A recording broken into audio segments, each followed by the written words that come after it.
Hello दोस्तों, ground retreat channel में आपका स्वागत है। दोस्तों, आज की वीडियो में विलियम शेक्सपियर का प्ले मैकबेथ की फुल स्टोरी को हिंदी में एक्सप्लेन करने जा रहा हूँ। मैकबेथ विलियम शेक्सपियर का एक फेमस ट्रेजेडी है और मैकबेथ इस प्ले का हीरो है। मैकबेथ एक स्कॉटिश नोबलमैन है, लेकिन वह सत्ता के लालच में विलियम विलन बन जाता है और मैकबेथ की कमजोरी ही उसका अपराध बोध है, जो मैकबेथ को उसके कृत्यों के लिए दंडित करता है। तो दोस्तों, शुरू करते हैं कि कहानी इसकी कहाँ से शुरू होती है। तो बढ़ते हैं। दोस्तों, ये कहानी स्कॉटलैंड के एक राजा की है और जिसका नाम था डंकन। तो राज्य जो स्कॉटलैंड का राज्य था, उस पर नॉर्वेनियन लोगों ने हमला कर दिया और स्कॉटलैंड के ही कुछ ऐसे जो राष्ट्रद्रोही किस्म के लोग थे, वो नॉर्वे की तरफ मिल गए और दोनों देशों के बीच में भयंकर युद्ध हुआ। इसमें स्कॉटलैंड के बहादुर सैनिकों ने आखिरकार अपनी जान की बाजी लगा करके युद्ध को जीत लिया और नॉर्वेन जो थे, स्कॉटलैंड का कुछ भी नहीं कर पाए। स्कॉटलैंड के जवानों ने अपने देश को तो बचा लिया और इन्हीं जवानों में से एक जवान था मैकबेथ, जिसे थेन ऑफ ग्लेम्स भी कहा जाता था। इसको थेन ऑफ ग्लेम्स का टाइटल भी मिला हुआ था। मैकबेथ बहुत ही बहादुर जवान था, इसलिए उसे थेन ऑफ ग्लेम की पदवी मिली हुई थी। मैकबेथ के साथ एक बहादुर जवान और था, जिसका नाम था बैंको। जब दोनों जवान लड़ाई से वापस आ रहे थे, तो इनको रास्ते में इन दोनों को 3 चुड़ैलें मिलती हैं और उन चुड़ैलों ने भविष्यवाणी की कि मैकबेथ थेन ऑफ कार्टर बनेगा। दूसरी भविष्यवाणी की थी कि मैकबेथ एक दिन स्कॉटलैंड का राजा बनेगा और तीसरी भविष्यवाणी की थी कि बैंको के उत्तराधिकारी राजा बनेंगे। लेकिन मैकबेथ और बैंको ने उनकी भविष्यवाणी पर विश्वास नहीं किया। कहा, अरे ये बकवास कर रही हैं, ऐसे ही है, झूठ बोल रही हैं। बाद में उन्हें पता चला कि स्कॉटलैंड का थेन ऑफ कार्टर था, वो नॉर्वे की तरफ मिला हुआ था। उसको राजा डंकन ने फांसी पर चढ़ा दिया। अब इधर क्या था, मैकबेथ को उसकी बहादुरी देख करके राजा डंकन था बहुत खुश हुआ। तो उसने क्या किया, मैकबेथ को थेन ऑफ कार्टर नियुक्त कर दिया। इस प्रकार चुड़ैलों की जो पहली भविष्यवाणी थी, वो सिद्ध हो गई, सत्य सिद्ध हुई। मैकबेथ को थेन ऑफ कार्टर उसकी बहादुरी के लिए ये दिया गया एक प्रकार का इनाम था। लेकिन मैकबेथ अब ये सोचने लगा, जब उसको थेन ऑफ कार्टर का पदवी मिल गई, तो वो सोचने लगा कि अगर चुड़ैलों की पहली भविष्यवाणी सच सिद्ध हुई, तो दूसरी भी सिद्ध होगी, सत्य सिद्ध होगी। इसलिए वो सोचने लगा कि क्यों ना राजा डंकन को मारकर मैं राजा बन जाऊं। लेकिन उसे लगा कि ये तो बहुत ही घोर अपराध है, उसे ऐसा नहीं करना चाहिए, राजा के बारे में ऐसा नहीं सोचना चाहिए। इसलिए उसने ये चीज इस विषय में सोचना बंद कर दिया। उसी दिन क्या था, राजा डंकन ने ये घोषणा की कि मेरा बड़ा बेटा जो है, मेरा वारिस बनेगा और वही स्कॉटलैंड का अगला राजा बनेगा। अब मैकबेथ के समझ में आया कि भूतनी की अब तो भविष्यवाणी ये गलत हो रही है। वो तो कह रही थी कि मैकबेथ स्कॉटलैंड का राजा बनेगा, लेकिन यहाँ तो मैकबेथ डंकन ने अपने पुत्र को राजा घोषित कर दिया है। अब इधर क्या था, डंकन जो है ऐलान करता है कि वो अपनी जीत का जश्न जो है मैकबेथ के महल में सेलिब्रेट करेंगे। इधर मैकबेथ जो था, अपनी पत्नी को पहले से ही पत्र में लिख करके सूचना दे देता है और कि राजा डंकन जो है अपने महल में जश्न मनाने आ रहे हैं। और जो भी उसने चुड़ैलों ने जो भविष्यवाणी थी, चुड़ैलों से जो मिली और उनकी बातचीत थी, वो सारी कहानी उसने पत्र में लिख करके पत्र लेडी मैकबेथ को भेज दिया। जब लेडी मैकबेथ उसका पत्र पढ़ती है, तो उसके मन में भी रानी बनने का लालच आ जाता है, जाग जाता है। वो भी एक बहुत ही लालची किस्म की महिला थी। तो लेडी मैकबेथ सोचती है कि उसका पति मैकबेथ राजा का पद पाने के लिए खून खराबा नहीं करेगा, ना ही उससे ये खून खराबा हो पाएगा। इसलिए वो सोचती है कि वह इसके कृत्य को करने के लिए उसको प्रेरित करेगी, मैकबेथ को उकसाएगी और उसे उसकी बहादुरी के लिए धिक्कारेगी और डंकन की हत्या के लिए वो मैकबेथ को मजबूर करेगी। आने तो दो, मैं ऐसा करवा के रहूंगी, ऐसा उसने अपने मन में ये ठाना। अब चूंकि डंकन जो था वो मैकबेथ के महल में जश्न मनाने आ रहे थे और लेडी मैकबेथ सोचती है कि इससे तो अच्छा मौका कभी मिल ही नहीं सकता है। इस मौके पर ही डंकन को मार दिया जाए तो बहुत अच्छा रहेगा। जब मैकबेथ आता है और उसे जो लेडी मैकबेथ है उसको हत्या करने के लिए बार-बार उकसाती है, बार-बार कहती है, लेकिन वो कहता है नहीं, राजा और राज्य के प्रति ये तो एक गद्दारी होगी। हम ऐसी गद्दारी नहीं कर सकते हैं। लेकिन उसकी पत्नी लेडी मैकबेथ जो है उसकी बहादुरी के लिए उसको धिक्कारती है, बार-बार उसको कहती है, डरपोक कहती है और पता नहीं क्या-क्या उसको कहती है।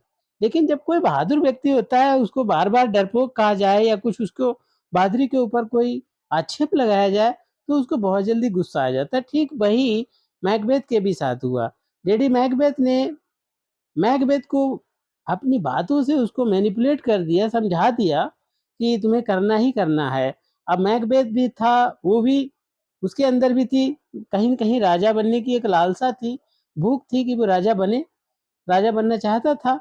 इसलिए अंत में वो राजा डंकन की हत्या करने के लिए सहमत हो गया और उसी रात मैकबेथ ने राजा डंकन की हत्या कर दी और इल्ज़ाम जो था किंग डंकन के जो भी सैनिक आए थे उनके ऊपर सारा का सारा इल्ज़ाम उनके ऊपर डाल दिया सैनिकों के ऊपर।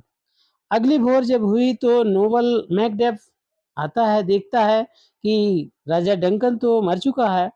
वो देखता है और तुरंत एक अलार्म, खतरे का अलार्म बजा देता है और मैकबेथ और लेडी मैकबेथ जो है बहुत भागे-भागे से आते हैं और ऐसे एक तरीके से बहाना जैसा बनने लगते हैं कि जैसे उनको कुछ पता ही नहीं लगा है और बहुत एकदम से रियल टाइप से रोने लगे, विलाप करने लगे। जैसे उन्हें कुछ भी पता ना हो। राजा के मरने का सबसे ज़्यादा दुःख जैसे लगता था कि मैकबेथ और लेडी मैकबेथ को ही हुआ हो। इधर मैकबेथ और उन दोनों मैकबेथ क्या सोचता है कि अब तो हमारी पोल खुल जाएगी, तो वो क्या करता है उन दोनों गार्डों की जाकर के उनकी हत्या कर देती है, ताकि वो जो गार्ड हैं, वो कुछ ना बता पाएँ और इसलिए जब डंकन के बेटे माल्कम और डोनाल्ड वेन को पता लगता है कि उसके पिता की हत्या कर दी गई है, तो वो क्या सोचते हैं कि अब तो हमारी खैर नहीं, मैं भी मारा जाऊँगा, दोनों लोग मारे जाएँगे। तो ये सोच कर के दोनों जो है स्कॉटलैंड छोड़ कर के भाग जाते हैं और इस प्रकार मैकबेथ स्कॉटलैंड का राजा बन जाता है और सारा का सारा दोष जो है मैकबेथ जो है डंकन के बेटों के ऊपर डाल देता है। राजा डंकन की हत्या उनके पुत्रों ने की है ऐसा वो एक अफवाह टाइप फैला देता है। इसलिए दोनों भाग गए हैं। अब चुड़ैलों की जो भविष्यवाणी थी कि मैकबेथ राजा बनेगा ये सत्य सिद्ध हो गई। अब एक तीसरी भविष्यवाणी की थी कि बैंकों के उत्तराधिकारी राजा बनेंगे। अब उसे शक हुआ कि कहीं बैंकों जो है उस भविष्यवाणी को सिद्ध करने के लिए मेरी ना हत्या कर दे। तो इसलिए क्या करता है मैकबेथ एक प्लान बनाता है और उस प्लान में क्या करता है एक दावत रखता है, महाभोज रखता है और उसमें सभी जितने भी स्कॉटलैंड के नोबल व्यक्ति होते हैं, गणमान्य व्यक्ति होते हैं, उनको बुलाता है। उसमें बैंकों को भी वो बुलाता है और ये प्लानिंग कर लेता है कि बैंकों हमारे लिए खतरा हो सकता है, इसलिए क्यों ना बैंकों को ही मार दिया जाए। अब क्या करता है मैकबेथ किराए के हथियारों को हायर करता है और कहता है कि इनको जो है रास्ते में ही इनका काम तमाम कर दो। तो जब बैंको और उसका बेटा रास्ते में आ रहे होते हैं तो हत्यारे क्या करते हैं, बैंको को मार देते हैं लेकिन उसका बेटा जो है भाग जाता है। इस प्रकार से जो है बैंको की मृत्यु हो जाती है।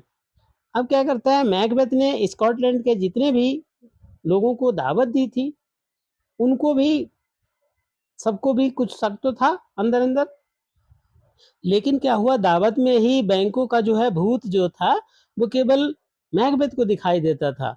अब जब वो भूत दिखाई देने लगा तो मैकबेथ अजब अलग-अलग तरीके की हरकतें करने लगा, अजीब-सी सारे कार्य करने लगा तो नोबलमैन जो भी आए थे उनको शक हो गया है कि कहीं न कहीं इसने जो है मैकबेथ ने ही राजा डंकन की हत्या की है।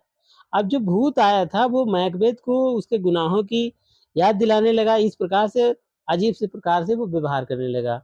इधर मैकडेफ जो था, जो राजा डंकन कि जिसने हत्या देखी थी, मृत्यु देखी थी, उसने दावत में आने से मना कर दिया और वह इंग्लैंड भाग गया। वहाँ माल्कम के साथ मिलकर के उसने मैकबेथ के विरुद्ध सेना तैयार करने लगा। दूसरी तरफ मैकबेथ चुड़ैलों से अपना भविष्य जानने के लिए फिर दोबारा चुड़ैलों के पास गया और चुड़ैलों ने उससे कहा कि तुम्हें मैकबेथ से दूर रहना है, उसे बचकर रहना है। अब मैकबेथ अपना राज्य बचाने के लिए हत्या पर हत्या करने लगा और उसने देखा कि मैकबेथ सेना तैयार कर रहा है, तो उसने मैकबेथ को कमज़ोर करने के लिए मैकबेथ की पत्नी और बच्चों को मार दिया। और जब मैकडफ को पता लगा कि मैकबेथ ने उसके परिवार के लोगों की हत्या कर दी है, तब मैकडफ ये प्रण करता है कि वह मैकबेथ को स्कॉटलैंड से उखाड़ फेंकेगा और राजा डंकन और अपने परिवार की हत्या का बदला जरूर लेगा।